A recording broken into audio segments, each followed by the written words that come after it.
O nosso último tópico para encerrar o capítulo 2 é o conceito de dominação social, né? E a relação que isso tem com a desigualdade. É outro conceito do Max Weber, né? Que nós vamos estudar.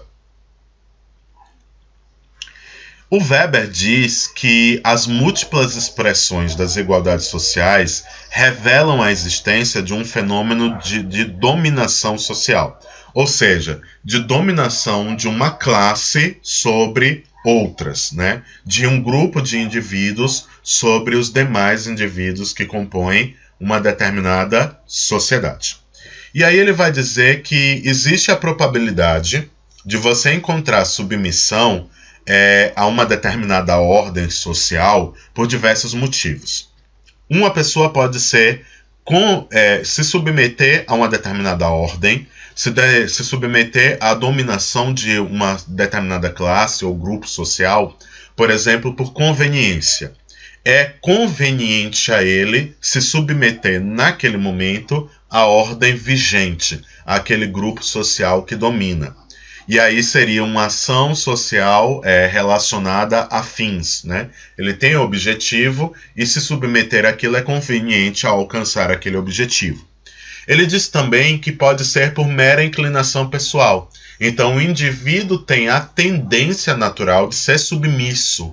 E por ter essa tendência de ser submisso, ele tem essa inclinação pessoal de se submeter a uma ordem, de se submeter a um grupo social.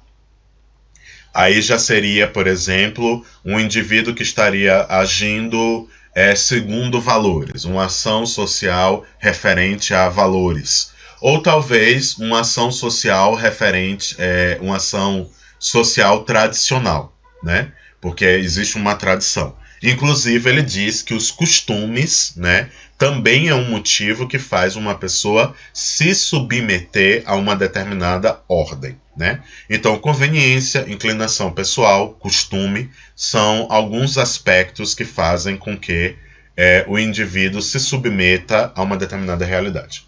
Mas o Weber, ele diz uma coisa muito importante. Ele diz que nas relações sociais, essa dominação se apoia em bases jurídicas que dão a ela legitimidade. Ou seja, a lei, o direito, né, com D maiúsculo, o direito dentro de uma sociedade pode ser formado por um conjunto de leis e de regras normativas que acabam legitimando a dominação de um grupo sobre o outro. E aí um exemplo que eu dei nas outras turmas foi a questão da África do Sul.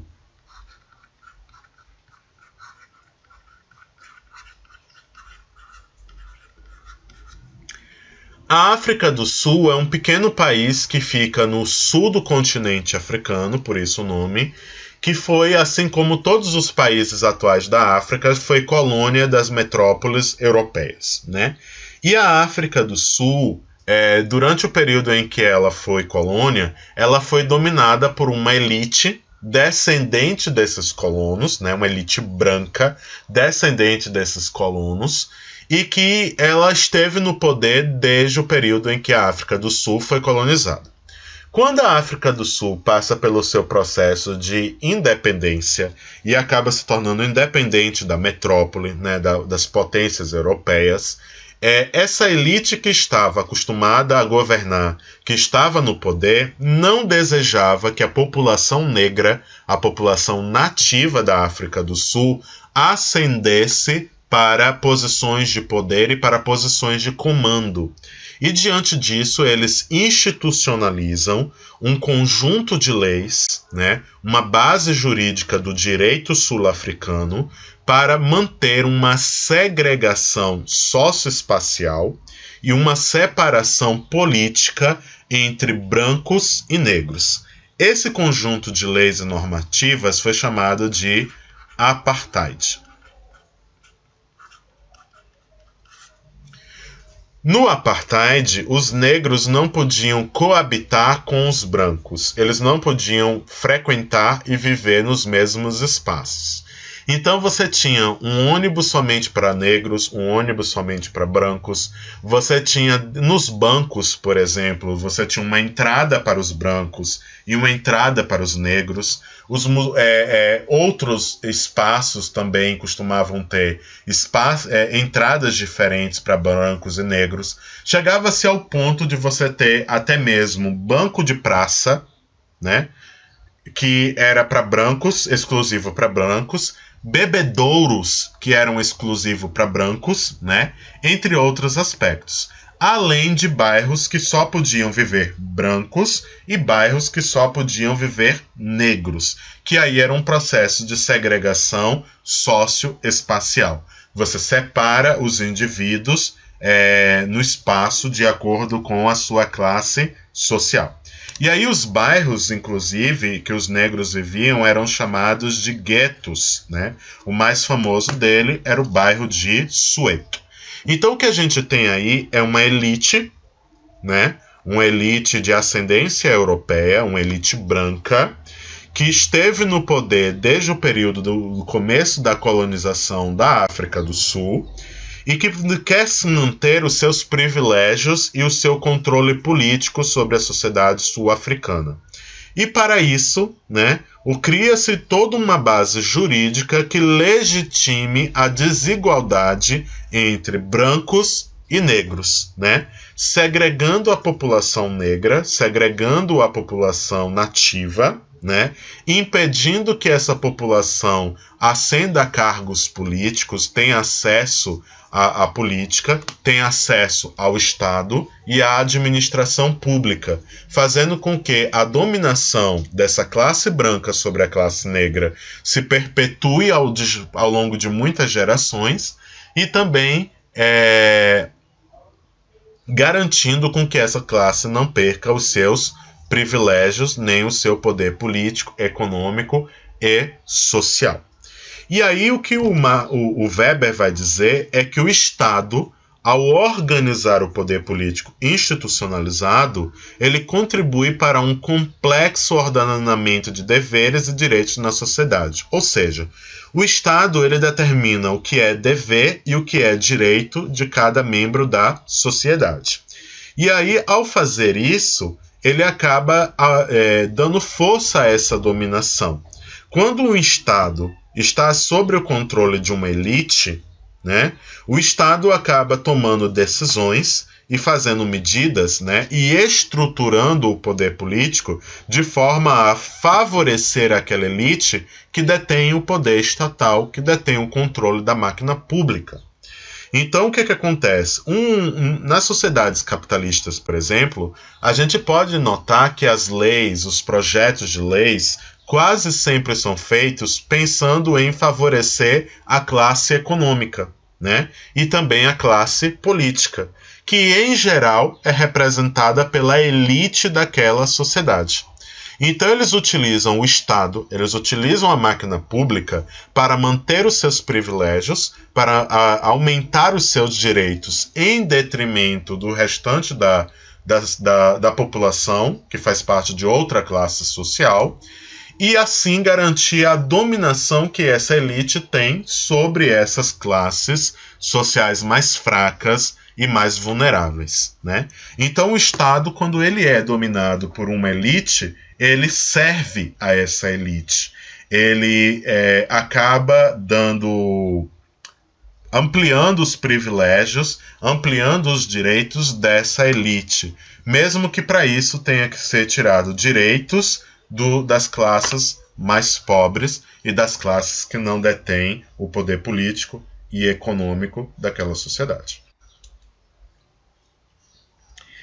E aí, diante disso, Weber, como ele gosta muito de tipificações, né, a gente viu isso com a ação social, que é também dividida em tipos ideais, ele reconhece que existem 3 tipos puros de dominação social. A dominação legal, a dominação tradicional e a dominação carismática. A dominação legal seria aquela que a gente viu no exemplo da apartheid.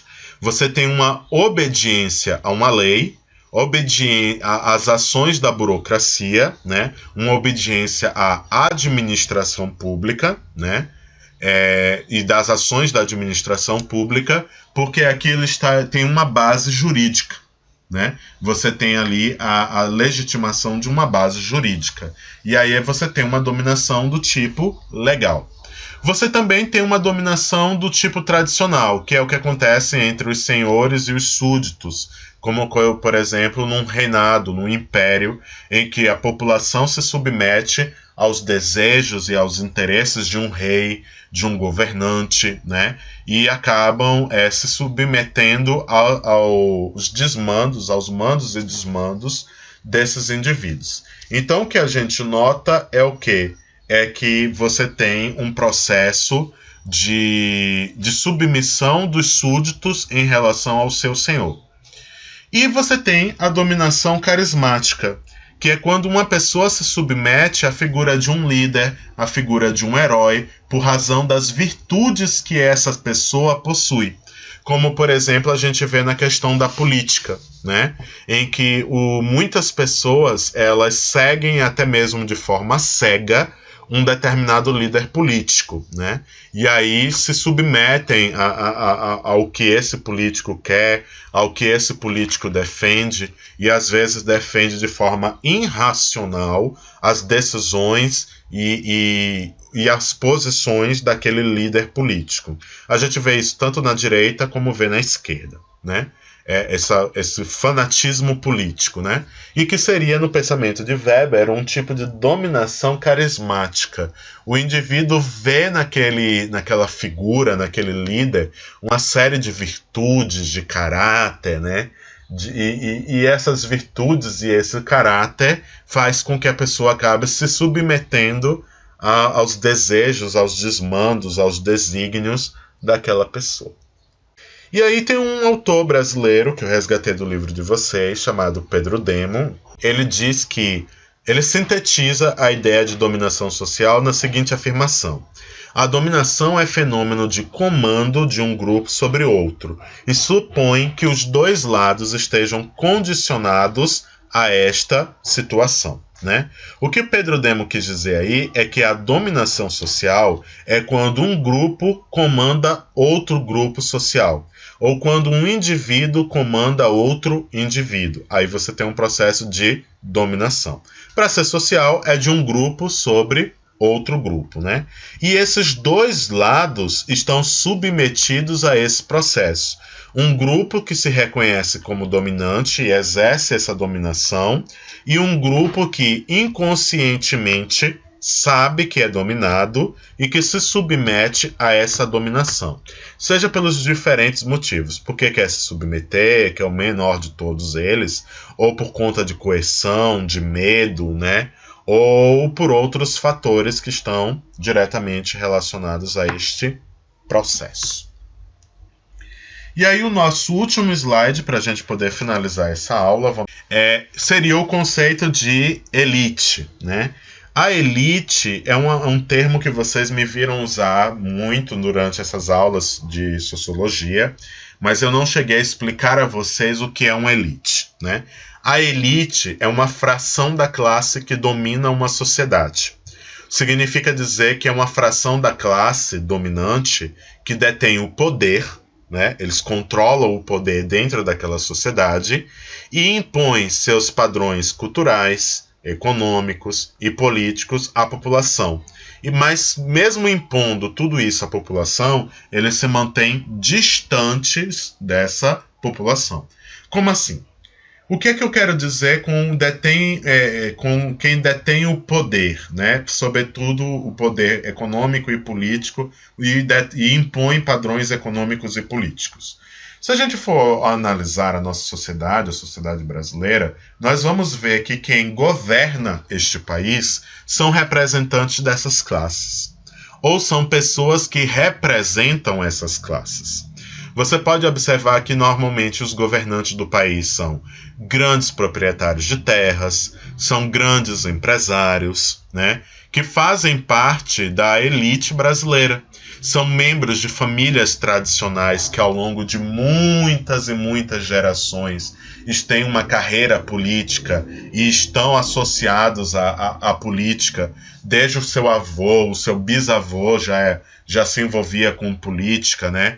E foi se passando de geração em geração esse envolvimento com política. Então a gente observa que tem uma classe, um grupo de pessoas que governam esse país e que estão o tempo todo no cenário político, sendo presidente, sendo senador, sendo deputado, sendo governador de estado, sendo prefeito, né?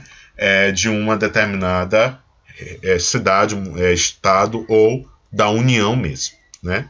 E aí você observa que, como eu já disse, as decisões tomadas por esse Estado quase sempre privilegiam os interesses econômicos dessa elite.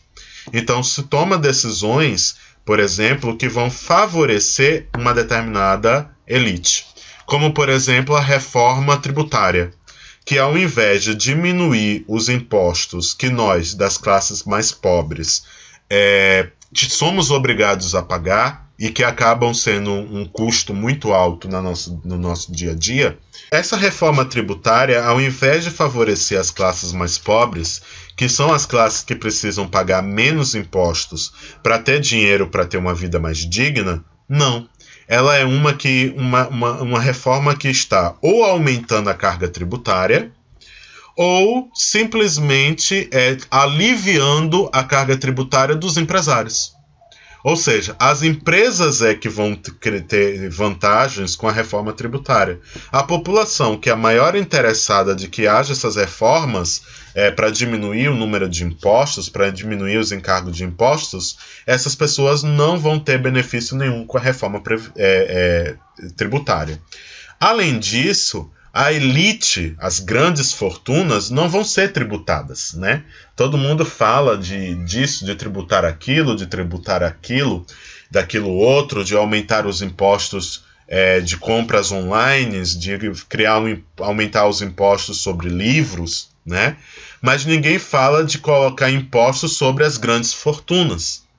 E por que isso? Porque isso mexe com o interesse dessa classe social dominante, dessa elite que comanda, que tem o poder econômico e que comanda o poder político também. E sobre os padrões culturais, um exemplo que eu expliquei em outras turmas é o seguinte: vocês já pararam para perceber que a maioria de nós brasileiros só valorizamos coisas que são estrangeiras? Damos mais valor a coisas que vêm da Europa, que vêm dos Estados Unidos, do que as coisas que são feitas no Brasil? Vocês já notaram que o brasileiro costuma dar muito mais valor à cultura europeia, à cultura americana, do que à própria cultura brasileira? De que muitos deles, se tivessem oportunidade, prefeririam viajar para o exterior do que viajar pelo Brasil? E por que isso acontece, né? Porque se a gente for analisar, a maioria dos brasileiros não tem condições de comprar produtos importados. A maioria dos brasileiros não tem condição de consumir cultura estrangeira ou de visitar o estrangeiro. Então, da onde é que vem esse sentimento que o brasileiro tem de achar que tudo que é estrangeiro é melhor do que é brasileiro? Isso vem de um padrão cultural que vem da elite. A elite brasileira tem este comportamento. É uma elite que, quando vai fazer turismo, não faz turismo no Brasil, faz turismo no exterior. É uma elite que, quando vai passar as festas de final de ano, não passam no Brasil, passa no exterior. É uma elite que só compra produtos e só consome produtos importados. Roupas, carros, joias, né? De empresas, grifes, produzidas no exterior. E esse padrão é veiculado pela mídia, esse padrão de comportamento é veiculado pela mídia nas novelas, nos filmes, no jornal, né, nas revistas, né? Vocês podem observar que esses meios de comunicação, eles mostram o quê? O estilo de vida da classe mais rica. Como as classes mais ricas vivem, como as classes mais ricas se divertem, como as classes mais ricas pensam, né?